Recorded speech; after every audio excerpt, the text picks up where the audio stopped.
Traditional arts and crafts here in Malaysia are as vibrant and diverse as their multicultural history. There are many kinds of arts and crafts practiced by the old-timer craftsmen back in the day. They use various types of tools and natural sources in order to express themselves and came up with such an exquisite and delicate piece of artworks. Before the arrival of the internet, the people of that era used to fly oversized kites as a form of entertainment. In Malaysia, these oversized kites are also known as wow. There are various types of wow here in Malaysia, but the most well-known of all is indeed the wow bulan. The wow bulan is said to be originated back in the days of the Sriwijaya Empire, where according to legends, a young prince named Dewa Muda utilized the usage of the wow by mapping out the districts that he had conquered on the wow itself, which will then be displayed to his people. Wow bulan, also known as the moon kite, gets its name from the form of its lower body, which resembles a crescent moon. Apart from the performance and appearance, the sound of the wow bulan flying is also considered important as it creates a dengung-like sound wow when flown in a windy sky. And because of its iconic design, the wow bulan is even carved on the Malaysian 50-cent coin, which was mass-produced back in the 1989. Nama saya Wan Anwar bin Syafi'i. Okey, anak kepada arwah Pak Syafi'i, anak ketiga daripada 3 adik-beradik. Bukan bangsa yang nombor 3 saya. Okey, sekarang ni saya di sini dah kahwin dan ada isteri. Isteri saya lah yang selalu bantu saya buat wow. Anak-anak dah ada 4 tapi minta maaf lah. Nak cakap bukan nak kutuk orang, kutuk sendiri dulu. Tak minat langsung lagi. Mungkin tak sampai seru. Dan sekarang ni saya hanya berdua lah. Kuli tak ada. Pasal kuli tu pekerja lah. Pekerja tu pasal mungkin lah payah, benda ni benda susah sikit. Dan cari yang bakat yang dah boleh buat tu susah. Baru 2 tahun lebih lah. Selepas arwah ayah meninggal, saya ambil sepenuh masa. Sebelum ni pun saya dah buat wow. Tapi taklah sepenuh masa. Sambil-sambilan pasal saya kerja lain. Dan arwah ayah pun dah masih ada. Yang ni saya sepenuh masa lah.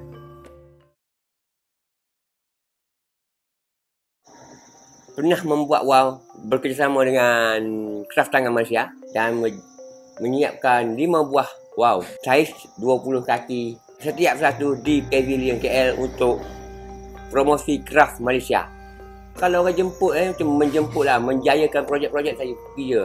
Pernah juga saya jual ke orang KL beli yang wow tu 11 kaki 11 kaki pun kira besar. Nak bawa pergi ke KL tu yang dah siap tak boleh. Jadi buat macam mana? Buka balik. Bila buka balik, itu kerjasama antara saya dengan dia lah. Saya pergi ke sana, pasang balik. Buka di sini, pergi pasang di KL. Cabaran, okey. Cabaran saya banyak untuk meneruskan. Saya, kalau cabaran mungkin lah tempat-tempat orang tu orang cakap mudah je dapat buluh. Tapi saya sekarang ni cabaran saya buluh dah 1. Bahan mentah. Kenapa? Sekarang ni pembangunan lah. Tak kata tak suka dengan pembangunan, suka. Tapi buluh sebelum ni mudah didapati. Sekarang ni makin susah. Kenapa? Pembangunan lah. Orang buat rumah, bakar, buang, baru buluh. Jadi bahan mentah saya dah hilang situ. Saya bakat baru, cabaran untuk saya, bakat baru. Generasi seterusnya yang pandai buat wow, susah nak cari. Cabaran untuk saya yang paling kuat sekali untuk tu.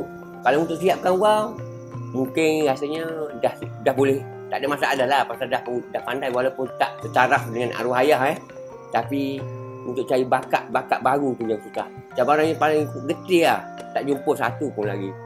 Seorang pun lagi yang betul-betul nak untuk saya mengajar secara penuh.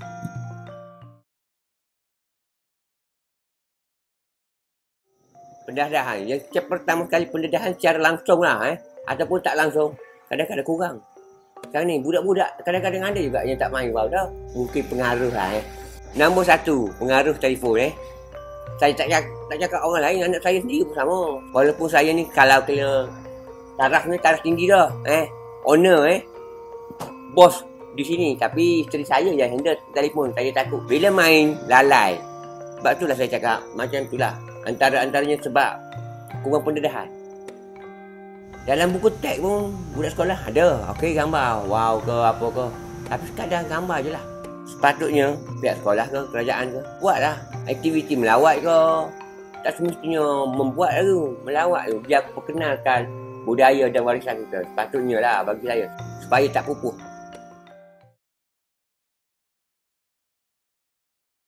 Bimbang juga mungkin generasi akan datang akan hilang hilang apa? Hilang warisan.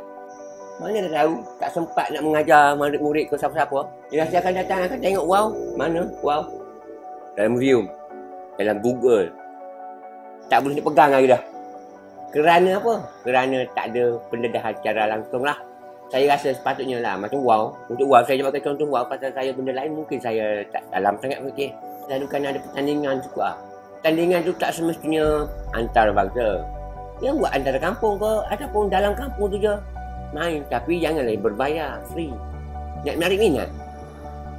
Jadi mungkin golongan muda pun jadi macam orang nak juga main wow ni, orang nak juga buat wow ni, dapat hadiah, bangga, menang.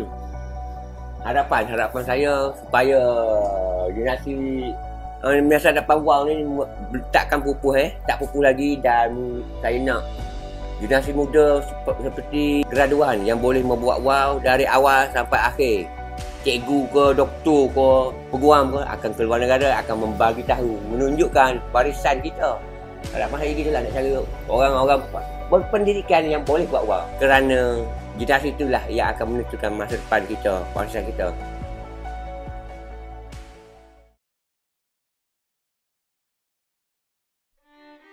Gasing, or people nowadays call it spinning top or Beyblade, is one of the most popular Malaysian traditional games that started back in the 17th centuries during some of the Malay king ceremony.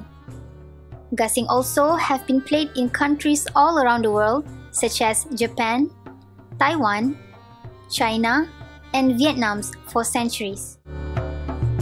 Gasing comes in a variety of shapes and sizes. Gasing for children are typically heart-shaped and small, often no larger than 10 cm in diameter. Gasing also comes in other shapes such as berembang, saucer-shaped, egg-shaped, and flat top. Traditionally, there are regional differences in gasing, with different areas producing or using particular types of gasing. For example, the saucer-shaped, which is gasing uri, features a band of tin around the top. Gasing uri, also known as gasing terbang, is mainly found in the northern states of Terengganu and Kelantan. It was said to have been originated when children used to play with cake fruit by spinning them for the purpose of entertainment. Gasing uri is also famous among teenagers and elders due to competitions that are held regularly between villages. The aim of the match is to get one's gasing spinning for the longest period of time. After a gasing is launched, a wooden paddle was used to transfer it to a stand to allow it to spin undisturbed. And according to the Facebook page, Kelantan Tourism Information Center, the record for the maximum rate of rotation time has been recorded for 2 hours and 45 minutes. Assalamualaikum warahmatullahi wabarakatuh. Nama saya Ismail bin Muhammad. Umur 63 tahun. Asal dari sini lah, pada Bemban, Kota Baru. Saya terlibat dalam permainan gasing lah, patu keluarga lah, patu keturunan. Dan segi proses untuk belajar tu tak banyak sangat pasal kita dah kita membesar dengan kasih pasal rata-rata keluarga saya bermain kasih. Kasih uri ni terdapat di luar sini je. Pasal sini, pasal Kota Baru belah sini je. Tak ada lah Kota Baru belah Semak ke, belah Tumpak ke, tak. Cuma Kota Baru belah sini. Dulu asalnya belah sini perintah oleh Kesultanan Jembah. Jadi mana-mana kawasan diperintah oleh Kesultanan Jembah terlibat dengan permainan kasih sebab sini. Gitu.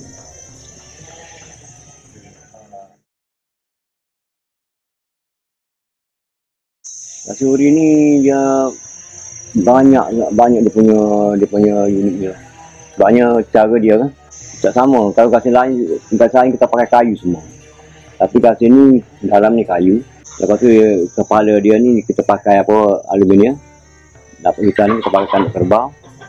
Tutup pada ni kita pakai perak, dan jambu dia kita pakai pada aluminium juga.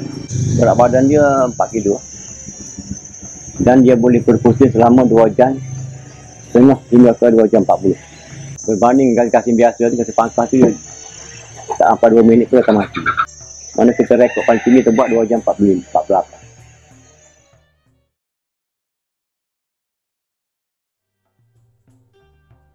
Benda ni kalau pupus kan, bina siapatan tak kenal lagi lah. Benda ni mesti dia kekalkan. Pasal benda ni memang kalau dah pupus kan memang susah nak dapat balik. Itu pasal saya ni ke pewaris teruskan permainan. Kita sebenarnya pengganti saya dah ada lah. Anak saudara saya bawa. Saya pun dah buat kata-kata dia bawa pergi ke London, bawa ke Beijing pun dia bawa dia. Kita dah mula buka jalan ya. Jadi kalau saya nak berhenti ataupun saya dah tak ada lagi, dia akan teruskan. Dia gasnya ni tak kenal tak cinta. Apabila kita kenal dengan dia, kita boleh mengawasi permainan kita ke buah hati, kita akan ikut dia. Orang muda pun begitu lah. Saya banyak latih orang muda. Kita mana-mana buat dengan museum, kita buat dulu kita buat. Saya dah 2013 dalam bulan berapa tengok kita pernah pergi buat show kat London selama 10 hari. Itu promosi Malaysia ke Pelancongan tu. Lepas tu kita pernah pergi ke Asia ni, ke Indonesia ke. Tapi biasa-biasa kita pergi tu selama 10 hari. Pasal saya sini kalau dikira penggiat sini promosi negeri Kelantan dan juga Malaysia. Cabaran je bagi saya memanglah kita daripada awal dulu kita banyak cabaran, banyak dugaan. Tapi kita segala dugaan salah apa kita cuma satu lah kita apa orang buat kita boleh buat. Dia macam ni lah, kalau dia macam mana pun kena ada suntikan daripada pihak berwajib. Tak kita tak akan sampai mana. Contohnya kita promosi permainan kita ke mana. Jadi kalau kita buat sendiri tu orang kata kita berbanding besar juga. Pasal satu biji gasing ni harga dia bukan dekat 400. Sebelum Covid ni kita ada pertandingan sebulan sekali. Kita buat sebulan sekali antara Kelantan dengan Terengganu. Terengganu bulan besok Tapi oleh kerana sekarang ni dia masalah sikit kan, jadi kita stop sekali tahun ni kita malas sikit. Malas sikit tahun ni kita tak boleh buat sikit langsung.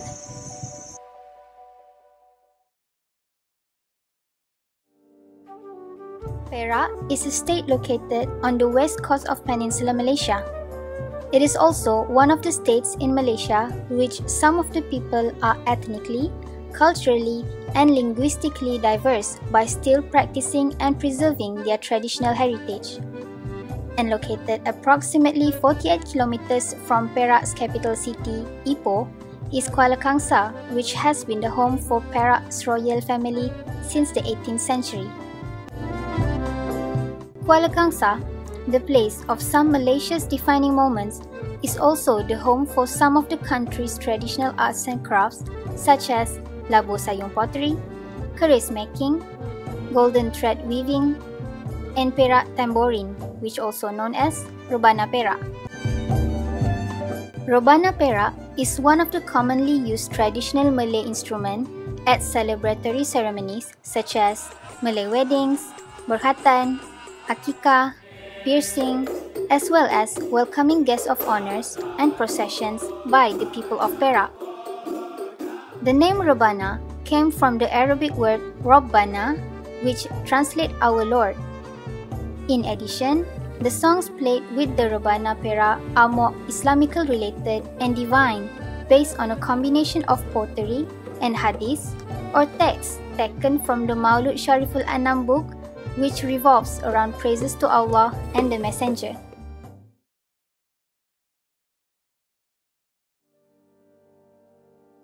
Assalamualaikum warahmatullahi taala wabarakatuh. Nama saya Muhammad Syafri bin Bari.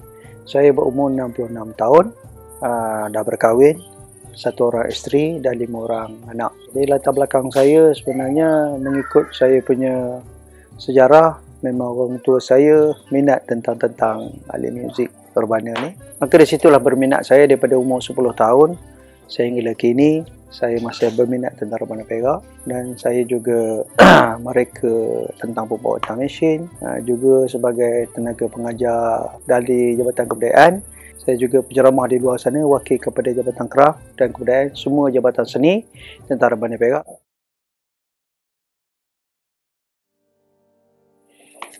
Setakat ini ada 2-3 jabatan yang mempromosikan saya. Umpamanya saya pergi keluar mengikut Jabatan Kraf Malaysia daripada 2014. Saya pergi di Maha Mardi sana selama 2 minggu. Selainnya saya di Jabatan Kebudayaan juga membuka kelas di Jabatan Kebudayaan macam mana membuat Rebana Perak dan juga mempelajari tentang permainan Rebana Perak. Jadi saya wakil jabatan tu, maksudnya sekiranya ada pihak jabatan yang memerlukan khidmat saya yang dia tak mampu nak menceritakan tentang Rebana Perak, maka saya lah wakil jabatan tersebut.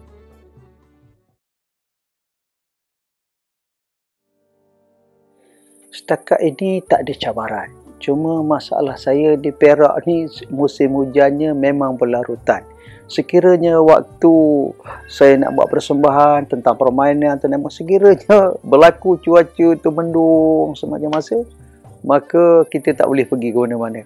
Daripada segi pembuatan hinggalah tentang permainan. Pembuatan ni maksud dia, kalau cuaca tu memang cantik, terang benderang, segala urusan saya daripada pembuatan dan segala apa pun beres. Tapi kalau cuaca mendung macam ni umpamanya, saya ini hari buat 1 biji di belakang tu, nasiblah nak buat 5-6 biji pun takut apabila cuaca mendung, kulit yang saya pasang tu hancur.